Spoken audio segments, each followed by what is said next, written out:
Die een is die enkelingspad.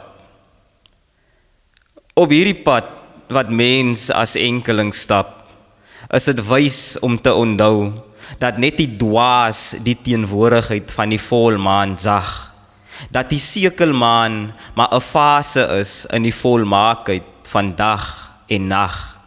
Op hierdie pad wat mens as enkeling stap, is die siel soms die kleur van 'n tragediese, somber, somig, maar dat self duisternis die lig nadig sereneer, want soos vloed vernietig, is 'n fontein in niemands woestyn die draag van ewige lewe.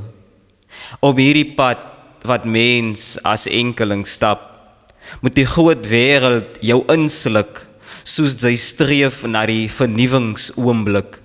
Maar wie tog, hierdie kraal bly jou tuiste. Op hierdie goudgroenerige heuwels sal die rooi horison jou altyd verwelkom.